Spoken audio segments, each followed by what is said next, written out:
Thank you, Mr. Speaker. I want to assure my sister, Senator Gloria, that I do not receive any preferential treatment from Exchequer. That in fact the amount of money that is assigned for office operations is the same for all the members of this House. Mr. Speaker, if she's not getting money, I can assure her that I'm also not getting money. Today I want to speak as a taxpayer, Mr. Speaker. As members of parliament, we know that we are some of the highest taxpayers in this country as employed people. If the statistics are right, that it's only 1% of Kenyans who earn money, salaries above 100,000 shillings, I've heard it said somewhere. Then, Mr. Speaker, we pay, on average, in taxes, per year alone, higher than 99% of the rest of the country. And, Mr. Speaker, whenever changes to our taxation is implemented, it is implemented immediately. We are already paying for the taxes that were imposed just a few months ago. Then the very least we expect is that we will be facilitated in our jobs. I want to make it clear to the country that senators are not asking for salary increases. You know, you will hear some people going and saying, oh, senators are crying for money. No, this is operations funds that have already been assigned and allocated to the Senate for purposes of facilitating the offices of the senators.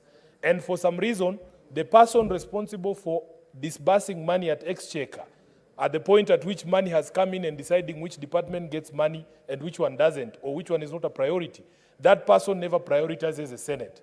In fact, members will remember that our system in here is due for an upgrade. In the budget for last year, we were given 200 billion shillings to upgrade this system that never works, including during important debates and divisions. But, Mr. Speaker, the Senate cannot implement this. We have been told it will be transferred to the next financial year because they are not giving us that money. So, Mr. Speaker, I want to join my colleagues in saying that somehow, because you see the reputation out there is that senators are a bit more reasonable people, that we were not going to do maandamano like the one we saw yesterday at the National Assembly. But I want to invite you leaders here. Maandamano is not such a bad thing. Sometimes it is Luya saying that it's only the children who cry that actually get fed by their mothers. If you don't cry, your mother assumes that you're okay. Mr. Speaker, there is a very serious trend. Actually, for me also, and I want to share this experience with the House, as SG of ODM, we have seen systematic reduction in allocation to political parties, for instance. And not to delve into the matter, we have been so frustrated as leaders of political parties by the year-on-year reduction on the allocation to the political parties fund that we've been forced to go to court. Maybe even for us as a Senate, we need to now take this matter to the courts so that the country can know that, in fact, there is a problem here.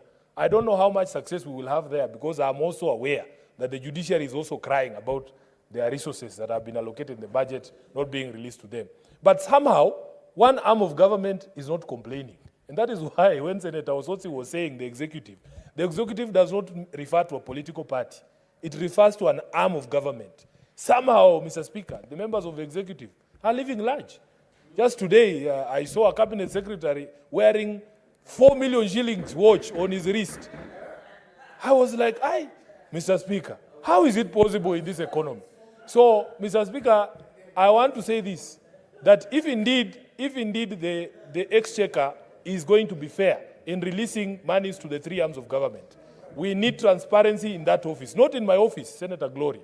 The transparency needs to be in the office of a person who receives resources on behalf of all the arms of government and decides that this is a priority, this ministry is a priority, but the Senate is not a priority. So I will want to join my colleagues in saying, in fact, for me, you don't need to convince me, as you know me, Mr. Maandamano. I can bring a sufuria here if I'm allowed, Mr. Speaker, so that we can shine the light on this particular issue, so that the country knows that the Senate is being mistreated. I thank you, Mr. Speaker. Senator Chute.